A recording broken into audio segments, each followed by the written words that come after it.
Hello friends, welcome to SSC coaching centre. दोस्तों, reasoning के सबसे महत्वपूर्ण प्रश्न हैं आज के वीडियो में, तो पूरा वीडियो देखिएगा, सब कुछ समझ में आएगा, सभी प्रश्न इंपॉर्टेंट हैं।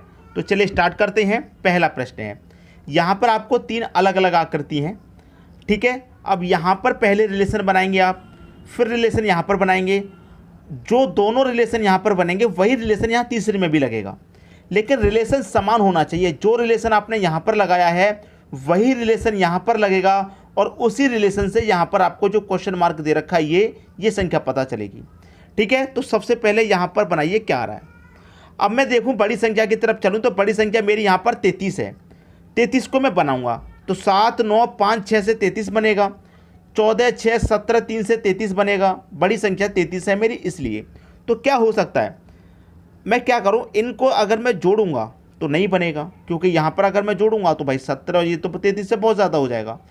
तो देखिए, अगर मैं 7 का मल्टीप्लाई 9 से करता हूँ तो 7 निन्यानवे का 63 होता है। मैंने मल्टीप्लाई 9 से किया 63, इन दोनों का मल्टीप्लाई किया। अब इन दोनों का कर लेता हूँ, 6 25 30 हो गया। अब मैं क्या करूँ, इनका अंतर 63 में से अगर मैं 30 को घटाऊंगा तो 33 बनेगा मेरा सीधा सीधा बीच वाली संख्या। अब वही यहाँ पर करूँ, इन दोनों का मल्टीप्लाई 14 6 84 होता है भाई, 17 3 का 51 होता है। दोनों का अंतर कर दूंगा मैं, 4 में से 1 जाएगा 3, 8 में से 5 जाएगा 3, 33 बन गया। और यहाँ पर मेरा बीच में 33 है। मैंने दोनों में समान लॉजिक लगाया है और समान लॉजिक से आपका आंसर भी समान आया है। अब मुझे यहाँ पर वही करना है, इन दोनों का मल्टीप्लाई इन दोनों का मल्टीप्लाई, तो 8 6 48 होता है, ठीक है। अब यहाँ पर मैं 3 का मल्टीप्लाई कितने से करूँ, क्या घटाने पर मेरा 33 आ जाए, यही तो होना चाहिए।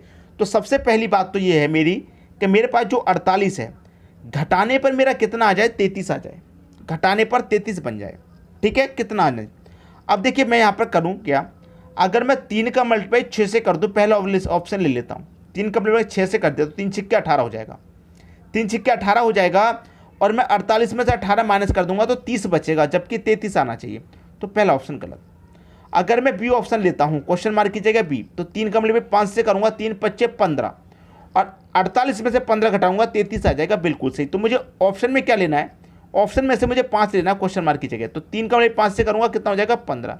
अब 48 में से 15 घटा दीजिए, 8 में से 5 जाएगा 3, 4 में से 1 जाएगा 3, मेरा 33 बन गया ये वाला, ठीक है। समान लॉजिक था भाई, मुझे ये पता करना था कि क्वेश्चन मार्क वाली संख्या पर कौन सी संख्या आएगी।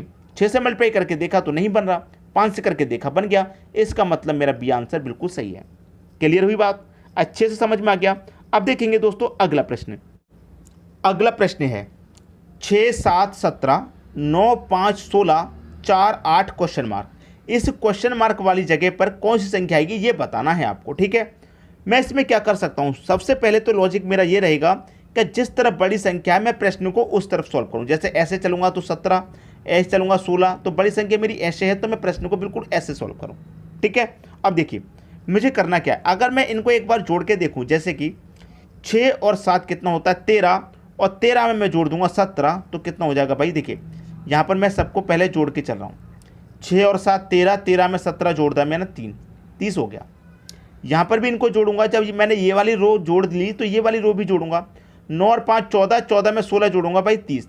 अब इस रो का योग भी 30 आ गया मेरे पास, इसका योग भी 30 आ गया, तो इसका भी कितना आना चाहिए, 30 आना चाहिए, ठीक है। तो 4 और 8 12, और 12 में 30 बनाने के लिए कितना जोड़ना पड़ेगा भाई, 18 जोड़ना पड़ेगा।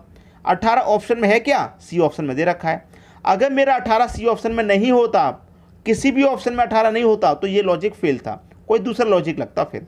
लेकिन हमारा आंसर मिल गया, फिर कोई बात नहीं है, ठीक है। हमारा आंसर बिल्कुल सही है और कैलकुलेशन भी बिल्कुल ठीक है। क्लियर हुई बात। अब देखेंगे अगला प्रश्न। अगला प्रश्न है, आपके पास 3 into 4 का सिमेट्री है, क्या रिलेशन बनेगा। यहाँ पर क्वेश्चन मार्क देखूँ तो मुझे बीच में दिया गया है, जब बीच में मेरा क्वेश्चन मार्क हो तो ये बीच वाली संख्या कैसे आई, ये बीच वाली कैसे आई, ये बीच वाली कैसे आई, तो ये बीच वाली मुझे पता चल जाएगी। तो सबसे पहले मुझे ये देखना है कि मेरा बीच में 60 कैसे बना। तो 28 और 8 का कुछ ऐसा करें कि हमारा 60 बन जाए, ठीक है। तो मैं करूँगा क्या, 28 और 8 का अंतर कर लेता हूँ, 28 में से 8 को घटा दूंगा तो 20 बचेगा, और मुझे चाहिए 60, तो 20 का मल्टीप्लाई अगर मैं 3 से कर दूं तो मुझे 60 बन जाएगा। यहाँ तक तो बिल्कुल ठीक है, ऐसा कर सकते हैं। दोनों का अंतर कर लिया, अंतर के बाद 3 से मल्टीप्लाई कर दिया, 60 बन गया। अब यहाँ पर भी मैं वही करूँगा भाई, जब मैंने पहली और लास्ट की संख्या का अंतर किया तो यहाँ भी पहली और लास्ट का अंतर करूँगा। 7 में से 3 घटा दूंगा, अंतर आएगा 4 का। अब यहाँ मैंने 3 से मल्टीप्लाई किया तो यहाँ भी 3 से करूँगा, 4 त्रिक का 12 हो जाएगा। 12 दे रखा है, बिल्कुल सही है, लॉजिक बिल्कुल सही है। अब देखिए 2 का और 1 का अंतर करूँगा तो 2 का 1 का अंतर कितना आएगा मेरा, 1 आएगा। यहाँ 3 से मल्टीप्लाई किया, यहाँ 3 से किया तो भाई यहाँ भी करूँगा 3 से, तो 3 का मल्टीप्लाई 1 से करने पर 3 ही मिलेगा और बीच में आपका 3 ही दे रखा है, बिल्कुल सही है भाई, अभी तक तो बिल्कुल ठीक चल रहा है।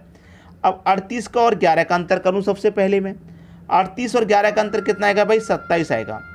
यहाँ भी मल्टीप्लाई 3 से, यहाँ भी 3 से, यहाँ भी 3 से, तो अब यहाँ भी 3 से होगा और 27 का मल्टीप्लाई 3 से होगा, कितना हो जाएगा, 27 त्रिक का 81 हो जाएगा और 81 दे रखा पहले ऑप्शन में। आपके प्रश्न का आंसर आपको मिल गया, बात खत्म हो गई, सभी को अच्छे से प्रश्न समझ में आ गया। अब देखेंगे हम अगला प्रश्न। अगला प्रश्न है, प्रश्न को ध्यान से देखेंगे तो यहाँ पर आपको 3 ट्रायंगल नजर आ रहे हैं और क्वेश्चन मार्क कहाँ दिख रहा है, बीच में। तो ये बीच वाली संख्या कैसे आई, ये बीच वाली कैसे आई, उसी तरीके से ये बीच वाली मिलेगी। तो सबसे पहले पता कीजिए ये बीच में 225 कैसे आया है। तो 35, 31 और 21 का कुछ ऐसा कीजिए जिससे कि आपका 225 बन जाए। देखिए क्या होगा, मेरे पास 35 है, 35 में कौन कौन सी संख्या मेरे पास, 3 और 5। अगर मैं इन दोनों संख्याओं को आपस में जोड़ दूं तो 3 और 5 कितना हो जाएगा, 8। इनको भी मैं आपस में जोड़ दूं तो 3 और 1 कितना हो जाएगा भाई, 4। और इनको भी आपस में जोड़ दूं, 2 और 1 कितना हो जाएगा, 3। सभी संख्याओं को मैं आपस में जोड़ ले रहा हूं। 8 और 4 12, 12 में 3 जोड़ूंगा मैं, कितना हो जाएगा 15। और 15 का स्क्वायर कितना होता है भाई, 225 होता है कि नहीं होता, 225 दे रखा है। जो संख्याएं थी उनको सभी को आपस में मैंने जोड़ा, जोड़ने के बाद 15 आया, 15 का स्क्वायर 225 होता है। अब यहाँ पर भी मैं बिल्कुल वही करूँ, 11 है तो 11 में 2 संख्या दोनों को जोड़ूंगा, 1 और 1 2, 5 और 1 6, 3 और 1 4, 6 और 4 10 और 2 12 आया जोड़ने पर। और 12 का स्क्वायर करेंगे, जब यहाँ 15 आया तो मैंने 15 का स्क्वायर किया, यहाँ 12 आया तो 12 का स्क्वायर करूंगा, 12 का स्क्वायर 144 होता है, 144 बीच में दिया गया है, बिल्कुल सही है। यहाँ पर भी वही कीजिए, 1 और 7 8 हो जाएगा, 1 और 3 4 हो जाएगा, 2 और 3 5 हो जाएगा, 8 4 12, 12 में 5 जोड़ूंगा 17, 17 का स्क्वायर कर दो भाई, 17 का स्क्वायर कितना होता है, 289। ये आपका क्या हो गया, आंसर आ गया। उम्मीद करूंगा सभी को प्रश्न अच्छे से समझ में आ गया है, किसी को भी यहाँ प्रश्न में कोई समस्या नहीं होगी। ठीक है दोस्तों, अब देखेंगे हम अगला प्रश्न। अगला प्रश्न है 4 8 208 1 5 61 3 2 क्वेश्चन मार्क। क्वेश्चन मार्क मेरा नीचे है, तो ये नीचे वाली संख्या कैसे आई, ये नीचे वाली संख्या कैसे आई, उसी तरीके से ये नीचे वाली पता करेगी। तो 208 मुझे किस किस से बनाना है, 4 से और 8 से बनाना है। ठीक है, 4 और 8 से बनाना है मुझे। अब 4 और 8 से 212 कैसे बन सकता है, अगर मैं इस 4 और 8 दोनों को जोड़ लूँ तो 4 और 8 कितना होता है भाई, 12। और अगर मैं 12 का स्क्वायर करूँ तो कितना, 144 होगा। लेकिन 208 तो मेरा नहीं बना, कोई बात नहीं, कुछ और लॉजिक सोचते हैं। मैंने दोनों को जोड़ा, दोनों का जोड़ के स्क्वायर कर दिया। अब मैं क्या करूं, जो बाद वाली संख्या मेरी 8 उसका मैं स्क्वायर और कर दूं। 8 का स्क्वायर कितना होता है भाई, 64। अब जोड़ूं दोनों को, 4 और 4 8, 6 और 4 10 का 0, कैरी का 1 1 और कैरी का 1 2, 208 मिल गया। अब कैसे मिला, पहले तो दोनों का स्क्वायर करके लिखा, फिर बाद वाली संख्या का स्क्वायर करके लिखा, दोनों को जोड़ा। अब यहाँ पर मैं वही करूँ, पहले तो दोनों संख्याओं का स्क्वायर कर दूँ, 1 और 5 कितना हो गया, 6, 6 का स्क्वायर करूँ 36। यहाँ मैंने फिर मैंने बाद वाली का किया तो यहाँ भी बाद वाली का कर लूँ, फिर 5 का स्क्वायर कर लूँ, कितना हो जाएगा भाई 25। 36 और 25 को जोड़ लीजिए, 6 और 5 11 का 1, कैरी का 1, 3 और 2 5, कैरी का 1 6, 61 आ गया और 61 ही मेरा दिया गया। जो लॉजिक यहाँ पर लगा वही यहाँ पर, अब वही यहाँ पर लगाना है। पहले दोनों को जोड़ के स्क्वायर करो, 3 और 2 कितना हो गया 5, 5 का स्क्वायर कितना भाई 25 होता है। और फिर बाद वाली का करो, क्योंकि यहाँ भी बाद वाली का किया था, यहाँ भी और अब यहाँ भी करेंगे। अब 2 का स्क्वायर करो, कितना होता है भाई 2 का स्क्वायर 4। अब 25 और 4 को जोड़ेंगे तो कितना आ जाएगा 29। 29 कहाँ पर है भाई, बी ऑप्शन में है, आंसर आ गया। सभी को प्रश्न अच्छे से समझ में आ गया होगा, किसी को भी यहाँ प्रश्न में कोई समस्या नहीं होनी चाहिए। ठीक है दोस्तों, अब देखेंगे अगला प्रश्न। अगला प्रश्न है, किस संख्या का 32% 25.6 है। ये प्रश्न 2016 में पूछा गया था आरआरबी एनटीपीसी में। ठीक है, किस संख्या का 32% 25.6 है। अब देखिए मैं यहाँ पर करूँ कि 32% कितना है भाई, 32% का मान है 25.6 की। 32% का मान इतना है तो सबसे पहले मैं 1% की वैल्यू निकाल लूँ। ठीक है, तो कैसे निकलेगी, 25.6 डिवाइड हो जाएगा 32% से, ठीक है, 32 से डिवाइड हो जाएगा। अब देखिए यहाँ से सबसे पहले तो मैं दशमलव को हटा लूँ, दशमलव को हटाऊंगा तो दशमलव बाद एक संख्या तो बटे में एक जीरो हो गया। अब यहाँ से दशमलव हट गया, दशमलव हटने के बाद ये पूरी संख्या कितनी हो गई आपकी, 256 हो गई पूरी संख्या। अब देखिए 256 को 320 को कटा के छोटा कर लेते हैं, 8 से कटाऊंगा मैं, 8 त्रिक का 24, एक बचेगा 16, 8 दूने का 16, 8 से कटाऊंगा, 8 चौके 32 और एक ही जीरो मतलब 40 बार में ये कट गया, ठीक है, 40 बार में कट गया। अब इस फिर से कटाता हूँ, 8 चौके 32, 8 पंजे 40, फिर से मैंने कटा लिया, ठीक है। अब जब मैंने इसको कटा लिया, अब 5 से भाग दूंगा, 4 में नहीं जाएगा, दशमलव ये 40 हो जाएगा, 5 अट्ठे 40, 0.8 बार में चला गया, 0.8 बार में। तो 1% की वैल्यू मेरी कितनी है, 0.8 है। अब 1% की वैल्यू मेरी 0.8 है तो 100% की वैल्यू कितनी हो जाएगी।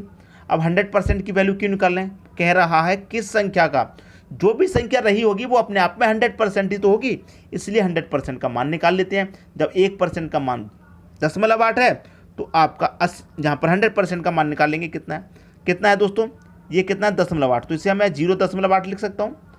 अब देखिए मैं दशमलव को हटाऊंगा, दशमलव के स्थान पे 1 आ जाएगा और दशमलव एक संख्या तो एक जीरो, क्लियर। 100% का मान निकालना है, 100 से गुना कर देंगे, 10 से मैं कटा दूंगा 100 को 10 बार में और 10 का मल्टीप्लाई 8 से हो जाएगा तो ये कितना हो जाएगा 80, तो 100% का मान 80 हो गया। इसका मतलब जो संख्या की बात कर रहा है वो संख्या कितनी है, 80 का 32% 25.6 है। कहने का मतलब ये किस संख्या का है, 80 का है, 80 का है दोस्तों। सी ऑप्शन आपके प्रश्न का बिल्कुल सही आंसर हो जाएगा। क्लियर है, उम्मीद करूंगा कि सभी को प्रश्न अच्छे से समझ में आ गया है, किसी को भी यहाँ प्रश्न में कोई समस्या नहीं होगी। ठीक है दोस्तों, वीडियो देखने के लिए आपका बहुत बहुत धन्यवाद।